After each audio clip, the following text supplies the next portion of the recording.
Shalom. Kita akan mendalami firman Tuhan yang diambil dari Renungan Harian GKI Anugerah, Kamis 16 Juli 2020. Keluarga adalah oase di tengah padang gurun. Bacaan Alkitab kita diambil dari Keluaran 18 ayat 1-12. Ayat masnya berbunyi, "Sekarang aku tahu bahwa Tuhan lebih besar dari segala Allah, sebab Ia telah menyelamatkan bangsa ini dari tangan orang Mesir." Keluaran 18 ayat 11a.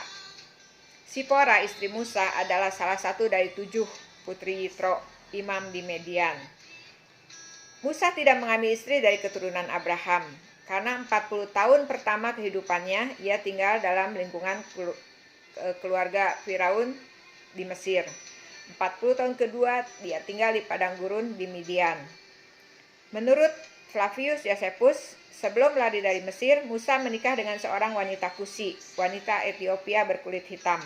Menurut Josephus, pernikahan ini terjadi ketika Musa masih menjadi pangeran di Mesir dan sedang kampanye ke arah selatan Mesir. Tercatat dalam Bilangan 12 ayat 1. Alkitab tidak memberi banyak keterangan tentang wanita Kusi ini. Alkitab mencatat pernikahan resmi Musa dari garis keturunan Sipora. Keturunan Musa dan Sipora dimasukkan dalam golongan imam atau Lewi, tercatat di dalam 1 Tawarikh 23 ayat 14-17.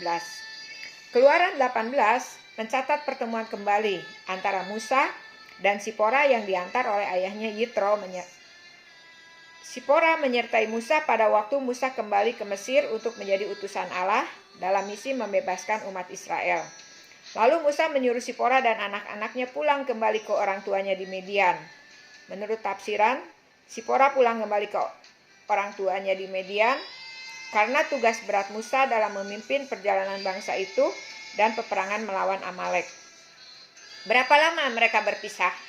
Salah satu tafsiran mengatakan mereka berpisah selama 14 bulan. Bulan ketiga setelah meninggalkan Mesir, rombongan umatnya tiba di Bukit Sinai. 11 bulan kemudian, pertemuan ini terjadi.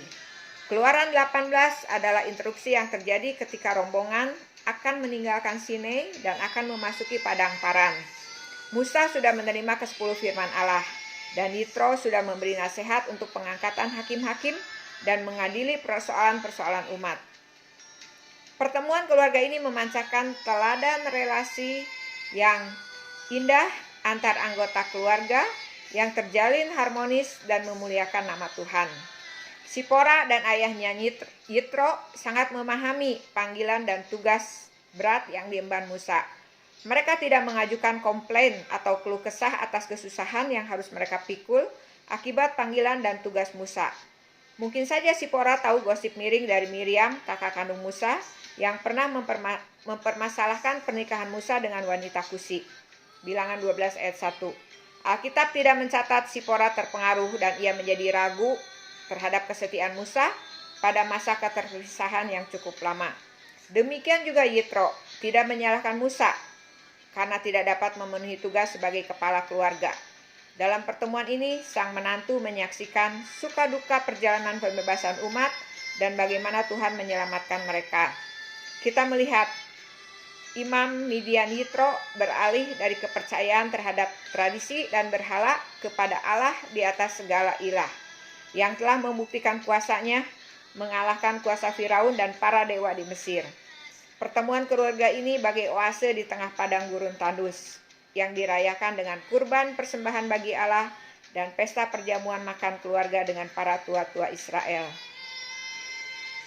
Mari kita renungkan, apakah setiap anggota keluarga kita sudah menjadi oase yang saling memberi kesejukan dan saling menguatkan di dalam Tuhan?